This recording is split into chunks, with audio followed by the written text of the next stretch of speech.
Hello, my name is Ismail Bashwe. Welcome to Mocktail Mondays podcast. So my question for them is, what is your favorite mocktail? Ooh, I don't know. I mean, right now it's water. But I really like actually like a grapefruit, any sort of like kind of sour, not too sweet, juice drink. Yeah, I'll go with Okay, that. thank you. So the next question is, tell me about yourself and a fun fact. Tell you about myself. Kind of like your name and like what you do.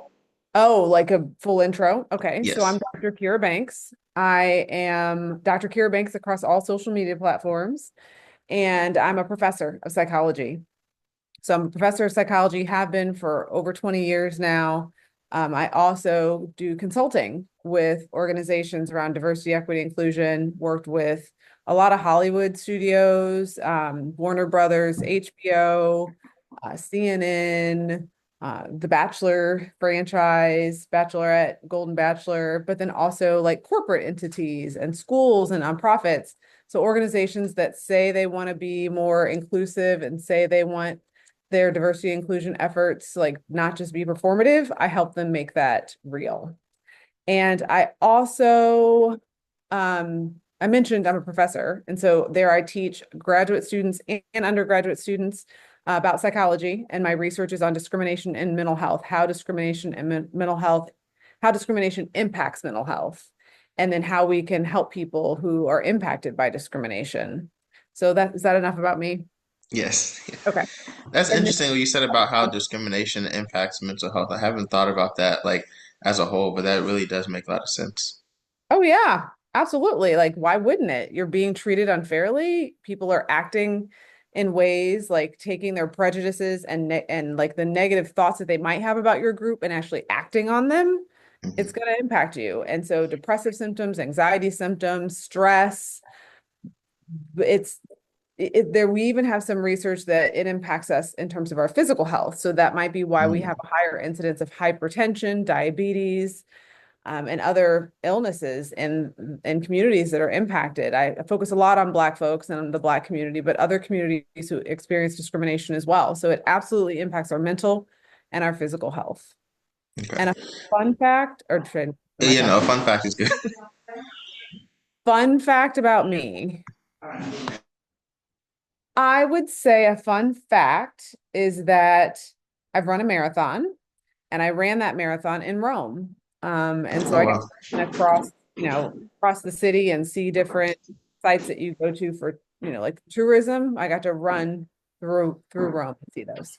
So Okay. So the next question is, why did you decide to pursue a career in like psychology and like teaching and everything that you do? I did it because I'm interested in people. I'm interested in why people do what they do and how people understand the world and how they make sense of the world. So I grew up in Edwardsville, Illinois, so across the river. It's a predominantly white city, town. Both my parents grew up in St. Louis, and so lots of family in St. Louis. But we lived over in Edwardsville, and I was always intrigued by how people made assumptions about other people based on their race. And I didn't know that there was a word for it. So racial identity development is a big part of what I study. So, how we make meaning of who we are in terms of our race.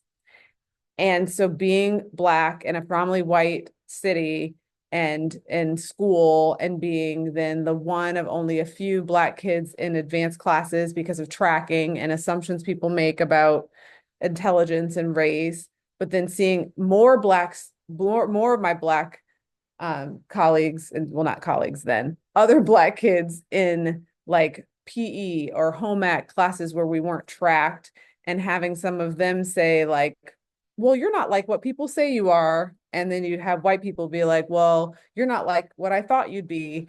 And so it started to make me really curious about like, what are these people? What are the stories that they're being told about what being Black is and how I fit that or don't fit that? And how do I think about myself in terms of being Black? And so I just got really curious about the psychology of race and understanding how people make meaning of their race. Okay. So next question is, what were you taught, if anything, in your childhood about like mental health and like mental like well-being? Were you taught anything about that, or was it kind of like overlooked? I don't know that I was taught anything about mental health explicitly. That's a good question. I guess I always valued like health overall, but in terms of like messages about what it meant to see a therapist or to be struggling, I don't know that there were explicit messages, but I think there probably was an implicit message that like your life is good, you have so much, be Hmm. grateful. No one ever saying you don't have anything to be sad about, but kind of if I had to put a label on it, maybe a little bit of that like your life's so good, what do you have to be down about? Like so that would be dismissive of mental health challenges and struggles if someone's experiencing depression or feeling overwhelmed. So yeah, that's a good question. I can't think of an explicit message, but those Hmm. are some of the implicit messages I think were underlying. Okay.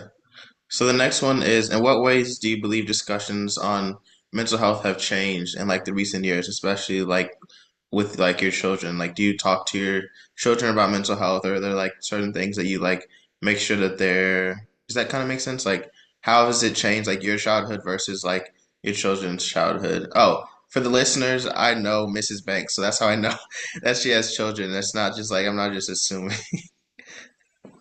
No, because no, listeners are yeah. kind of like, huh? Yeah. So I think it's different. I think Mhm. your generation is much more open about mental health. And Yes. I want to just say, like, mental health is a field. Mental health doesn't equal depression or anxiety or schizophrenia or like a disorder. Um, our mental health is something just like our physical health doesn't equal disease or cancer. Our physical health is a field, is a thing. It's something that Hmm. we should be thinking about and care about. And we might have different challenges. We might have a cold one week and we're better the next. Like all of that is our physical health. And so I just want to be clear that mental health is our mental well-being, how we are mentally, that it's not just when we're having struggles, that that's our mental health. Our mental health is every day. Like do you have a mindset of that like you're getting out of bed and you're like I can tackle what comes my way. I feel like I have the wherewithal, the support, or do I feel overwhelmed and anxious and depressed? Like all of that is your mental health. And I think that your generation is much more open about talking about mental health challenges and like diagnoses and when mental health isn't going well. So I think that there's less stigma, Hmm. but I actually think we still have work to do in terms of talking about the daily ways that we take care of our mental health as a broad thing. Like we're willing to say when we're struggling a little bit more, not fully, but there's a little less stigma about getting help or seeking therapy or having a diagnosis. But I think we have more work to do about like how we help people before there's a diagnosis, when there's not a diagnosis, that mental health is important, just like your physical health is important. We brush our teeth, we bathe, right? Like, what are the things we do to take care of our mental health? I think we still have work to do there. Yes. Okay.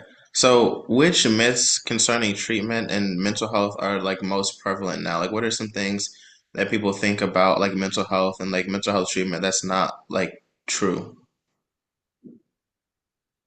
I don't know. You might be able to tell me better than I know, being in the Mhm. field. I would say that sometimes people say like mental health isn't like real health, and if like you can like force yourself to kind of like be happy and you can kind of like fix everything on your own, which is not always true because some people sometimes you need someone to kind of like come in and have like an intervention and things like that. And like some people say like you can just like change your mind and like be happy all of a sudden, but that's not like the case like for everyone. No, it's just not the case. Yeah, okay. So then that I think that fits with the stigma that has been around for a while that if you have mental illness, that you're weak. That if you were Mm-hmm. strong enough, you could, Mm-hmm. like if you're depressed, oh, that's just you giving in to whatever. Like if you wanted to, you could be happy. But if Hmm. you understand depression, there's a literal chemical imbalance, like neurotransmitters are involved. You can't just be happy, right? Like it's not Yeah. that simple. Hmm. And so that's a old stigma that yeah, I agree with you. I think people still sometimes think like, well, just be happy, just get over it. You can will yourself. There is an old, I hope it's old, this assumption around like schizophrenia. Well, actually, around other disorders too. We saw it around autism early on that like if you loved someone enough that like love could cure them of their disease, of the disorder, that we used to say people used to think that autism was caused by mothers being cold, and that if the mother was loving enough, the child wouldn't have autism, or that if someone was loved enough that they're schizophrenia, that they'd be in touch with reality if they haven't had enough love in their life. We know that that is not the case, and I don't know if those things still exist, but that kind of connects to that idea that like you could fix it if you wanted, that Hmm. like taking medication is weak or needing therapy means you can't figure it out yourself. Yeah, So and I think there's also still like a stigma where if someone has like a mental health like condition, like people kind of look at them kind of weird. They're kind of like, even I like notice it sometimes like when I watch certain like shows and stuff, and like, oh, he has this, oh, he has that, and people are more like judging them versus like trying to like help them. And I think that's also something that needs to be like addressed instead of like judging people for having like a mental health issue, then kind of trying to help them because judging them is kind of making it worse, yeah, yeah. And like the isolating. yep, it can isolate them. And the reality is, most of us will at some point in our life have a diagnosable mental disorder. So I really caution folks in terms of being judgmental or isolating, because it's like, well, when you're struggling, you don't want someone to treat you that way. So Mhm. yeah, have some empathy. Yeah. Okay, so the next question is, how can someone know when it's time to start like looking for help? Like what would your advice to be for when someone should be like, okay, like I've been like depressed like for this long, or I've been like feeling off for this long, like I should like go talk to like a psychologist or like somebody. If you're thinking that, it's time. And if you're thinking that, it's probably beyond time. Mm. Uh, the research suggests that people wait on average years to get help. Oh So wow. people have often been struggling with what they're struggling with for years before they actually go to a therapist. And so if you're thinking about it, go. It doesn't hurt. I mean, it might even be a matter of like, I tell people seeking therapy at big moments in your life when you're transitioning in a proactive way can be helpful. So if you're going to college, if you're getting into a relationship or out of a relationship, if you're starting a new job or ending a job, like big points in your life, it never hurts to have someone who is objective and there solely to help you process what's happening, to think about your own well-being. Yes, we have people in our lives. That's great that we have a support system. That's important. Sometimes people in those systems have they're not that they don't have our best interest at heart, but it could be hard for them to hear that we're struggling, maybe because they feel like they're, implicated in it. Maybe they have a certain perspective that is different than yours or is not as helpful. A trained professional is trained and there to help you and support you. So if you're thinking it might be time to call someone, it might be time to reach out, reach out. It's Okay. time, probably past time. Okay, so the next question is, what is an easy like daily thing that people can do to like enhance their mental like health and like mental well-being? Like what is something people should be doing like on the daily? Deep breathing, diaphragmatic breathing. Um, and it's not even like it could be for a minute. It doesn't have like people think, oh, I can't do, oh, that's meditation, or I can't do that. I can't clear my mind. I can't sit still. Like, okay, you might not be able to, and you might not be able to because you haven't tried, and it doesn't have to be a long time to have a benefit. So what I often tell my clients is when we are stressed, anxious, freaking out, our parasympathetic nerve system our parasympathetic and sympathetic nerve system are constantly being activated when we are like in our, have you heard like the fright, flight, freeze, appease? Hmm. Have you Yeah. heard that? So that's when our sympathetic nerve system gets activated and our body is ready to fight. It's ready to run. It's ready to figure out what to do to keep us safe, right? And Yes. what's important to understand is that it's our parasympathetic nerve system that comes in to help calm us. Like there's no bear, you're okay, right? But here's the thing. The parasympathetic nerve system, and the way I remember this is like the paramedics come to help you when there's an accident. The Hmm. parasympathetic nerve system comes to help you. Well, the paramedics don't know where to come if you don't tell them, right? So if you call 911 and you say, I'm hurt, what's their next question? What's your location? Well, now with our phones, they might be able to tell, but they're going to ask where to come. So I say that to say, when you are doing deep breathing, like from your diaphragm, from your belly, not from your chest, but from your belly, you are practicing your parasympathetic nerve system, getting the space to help your body calm. And when we practice that, when we are calm, when we're stressed, our parasympathetic nerve system knows how to come help us.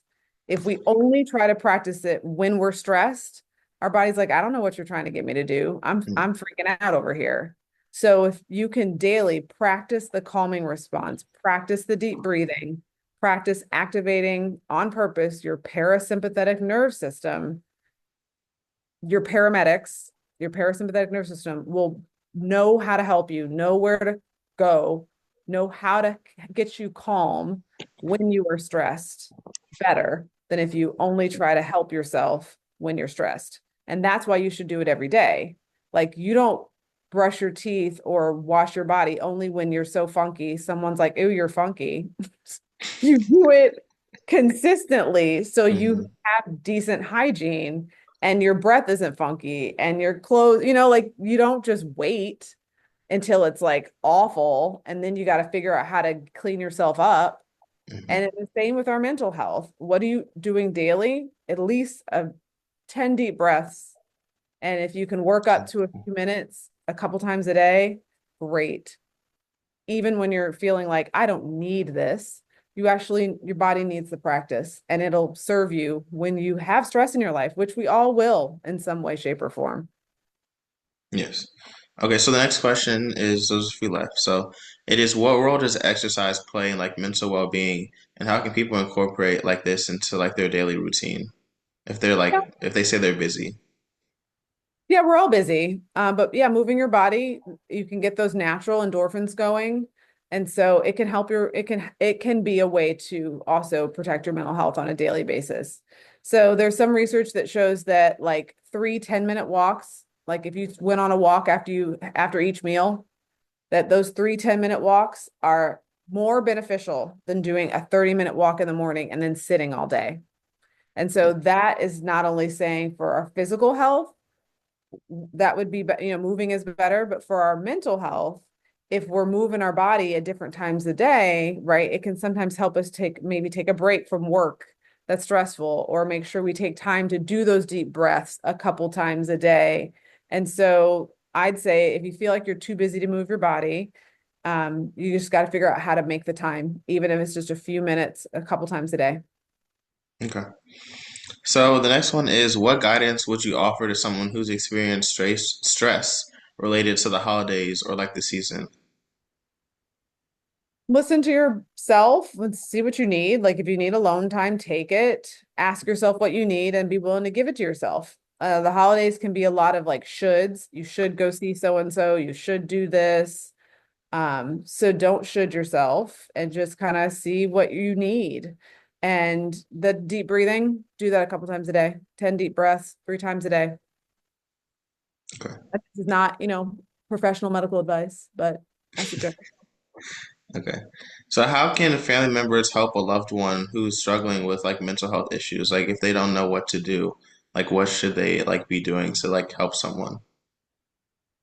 So I think you should be willing to talk to them. Sometimes people think that they're making a mental health issue problem worse by asking about it or talking about it. And that's not the case. So if you think someone's struggling, ask them. They probably would appreciate the ask. And if they don't, and if they get angry with you, that's okay. You checked in, because the next thing I'm going to say is you need to be willing to ask them, are they feeling like they're going to hurt themselves or hurt someone else? Mhm. Again, people are scared to ask that question because they think that if they say that, it'll make them think, if they've thought it, they've already thought it. And so it's important for you to ask, because if they are thinking about harming themselves, or they have harmed themselves, then you need to get them help immediately. And you need to get a professional to assess them. And that might mean taking them to the ER to talk to someone. That might mean, if they say they've thought about it, but they don't have any sort of plan and they're not going to do it, and they promise you that they're not going to do it, that might mean you being like, all right, well, I want to sit with you while you call your therapist to set an appointment. And then I'd love for you to check in with me after you see them, right? Like, Mhm. depending on your relationship with them, you might feel like, okay, we don't have to go to the hospital. But if they say they're going to hurt themselves, you take them to the hospital, period. And you might think it's dramatic, but if they have been honest with you about how they're feeling, it's important that you get that person help immediately. So, what effect, in your opinion, is social media having on mental health, particularly among like the younger, like Gen Z, like generation? So I want to say that it it's complicated. I do not think we should simply say social media is awful, period, writ large, right? But what we are seeing is that when people spend a lot of time on social media, on their devices, that we're seeing that there's an increase in their sense of loneliness, and for some of them, anxiety and depression. And so I do not think it is a one-to-one that like social media causes these things. And so I'm not one of those people that's like, don't don't be on social media at all, don't have your device, but you need to be conscious about how you consume it. So on a large scale, it seems like it's contributing to people's lack of connection with each other and sense of loneliness. But it also could be a vehicle where people are experiencing bullying. And it also is a place where people can experience really powerful community and parasocial relationships with people that they don't know in a way that we would think about traditionally. People and have friends, but they know because they see on social media and they interact with them. So I think it's really important to get more nuanced in our understanding of how people use social media rather than assuming it is awful. Okay, yeah, I agree. So, this is probably a short answer because we kind of talked about this, but could you talk about the relationship between like mental health and physical health? They're definitely related. They're not separated. So if we're not moving our body and we're being stagnant and just sitting all day, that can impact our mood. And if we can get ourselves moving and get ourselves active and like walking ourselves or meeting a friend and moving our bodies, like that can have a positive impact on our mood. So they're definitely related. Okay. The next one is how does like workplace stress affect mental health, and what can companies do to like support their employees like mental like well-being and like mental health? Yeah, I mean, I guess the answer is workplace stress can impact folks, like it impacts their well-being. And I think workplaces need to realize that when workers are stressed, they're more likely going to be less productive, and you're going to have more time spent on either interpersonal or intrapersonal stressors, and then you're going to lose productivity. That's a very capitalist way to talk about it. But if we're trying to incentivize companies to caring, they'll get more out of their workers if they're well. And then I think as employees and as workers, we need to realize that these companies, they don't they don't love us. Like if we're gone tomorrow, they might be sad, but they're going to hire someone else into our position. And so I think workers and employees need to make sure they're prioritizing taking care of themselves, not prioritizing the needs of the company they work for, so that they can be around, not just for that company and job, but for their family and for the life they want to live. Yes. Yes. Okay, so what challenges do marginalized communities face that of your knowledge when it comes to accessing like mental health care and like support and all of those like things that people like may need? I mean, that's a whole conversation. Yeah. But I would say just generally, the access barriers can vary. It can be as simple as like we've talked about stigma in your home. It might be that your culturally, your culture is saying like, no, don't do that. It could be in terms of access to insurance that covers mental health care and really covers it the same that it covers physical health care. It could be seeking a treatment for mental health issues and having a clinician that's not culturally appropriate, that isn't taking your culture or your ethnicity, your race into account. I do want to say something about that sometimes people think that they need to see a therapist that is their same identity. And the research actually suggests that a good therapist is a good therapist. So I'm not saying that you might not prefer to talk to someone. Like if, for example, I've had people who've reached out, they're like, I want a Black woman therapist. And I'm like, well, that's me. But I always ask, what are you hoping for in a Black woman therapist? And typically Mm, they'll say, well, I'm assuming that you'll understand some things about me because you're also a Black woman. But remember, therapy is about understanding your experience. So while I've had an experience as a Black woman, it very well might not be your experience as a Black woman. So I have to remind them this mm, doesn't mean that you get to skip over content because our experiences are going to be different. And we actually don't want to assume, but there are some things that I understand that people are looking for and they're hoping, you won't question them when they talk about being discriminated against. Well, no therapist should do that and no good therapist should do that. So I just want to caution you that sometimes it feels like a barrier. I've heard people say, well, I can't find someone who is insert blank. Like I'm looking for a Black queer man to be my therapist. Well, proportionally, there are not a lot of there are not a ton of Black folks in the practitioner pool, not a ton of Black men, and not a ton of Black queer men. They do exist, but if you can't get one, you still need help and you still need support. So you need to find someone who you feel comfortable enough opening up to and know that the outcome in terms of effectiveness of research doesn't seem to be impacted by that person matching you or being the same. okay. So what's the best piece of advice you've ever received about like mental health that you gave to somebody else?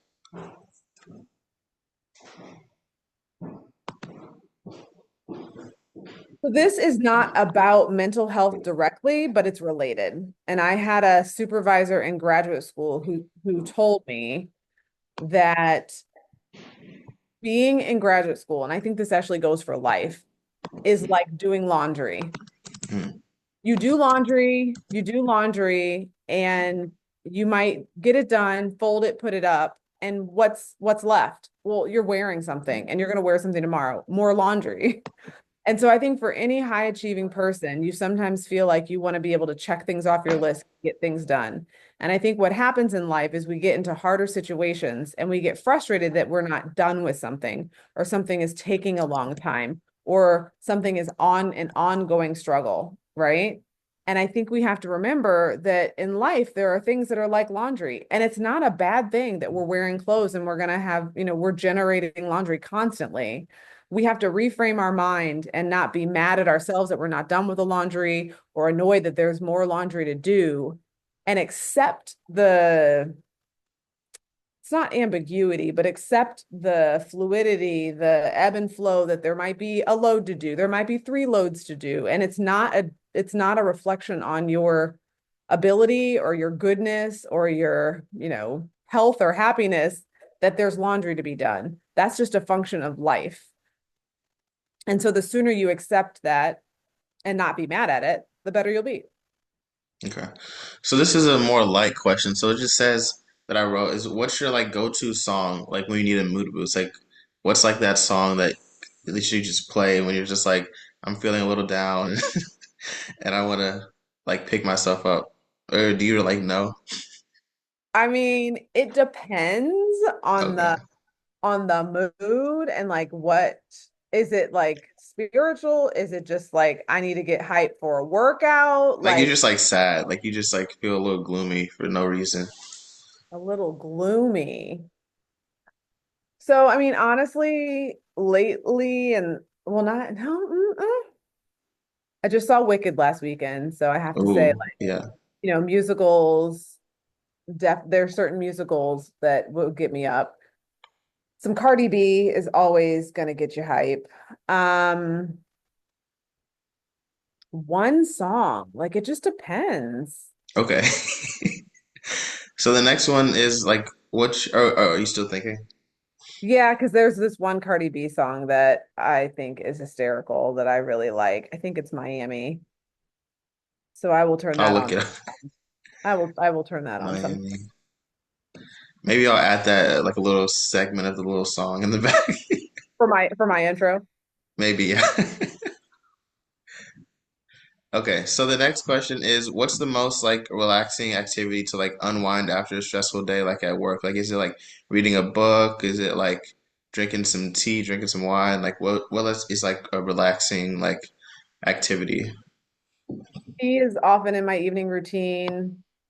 Sometimes it's doing a puzzle. I go in fits and starts with puzzles. Sometimes I'm pulling it out often, sometimes I'm just like sitting there. So yeah, but tea is a common thing. And I often will go for a walk or a quick run just to like move my body because my job working involves so much sitting Mm, that to relax at night, I don't often like to go sit some more. I'm like, let me move my body. yeah. Yeah. Okay, these are the last two questions. Okay, so it's what's something small you do every day that like helps you like feel like accomplished for the day? Like, is it like, do you have like a to-do list that you cross off, or is there like anything that you do like every day that's like in your routine? Yeah, I exercise every day. Okay. Yeah, I do some form of exercise. I lift weights or I do some cardio most days of the week, like often every day of the week, but not at the same intensity every day of the week. Okay. So last question is, what is like the main takeaway that you want listeners to get from this like interview podcast episode today? I'd say your mental health matters and not just when things are blatantly going wrong. So just like with your car, you wouldn't only hopefully get it maintained when like the check engine light is on. Like hopefully you're getting your oil changes, you're checking your tire treads, you listening for your brake pads when they need to be replaced. Like you care for your car, it has maintenance. And if you don't, okay, think of another analogy, something you take care of, like your teeth, right? You don't just like rush and take care of your teeth when you're headed to the dentist. You should be doing that throughout and leading up to, and you can't make up for that time lost if you haven't. So, whatever analogy you need to think about, realize that your mental health is just the same. Like you got to take care of yourself to expect your mental well-being to be in good shape. And so I want people to know that that is okay and that that is actually necessary. So have some self-compassion. Like think about if you had a friend that was navigating what you're navigating, what would you tell them? How would you support them? Mm, And then turn that on yourself. okay. Thank you. Thank Let you. me Thanks for having me.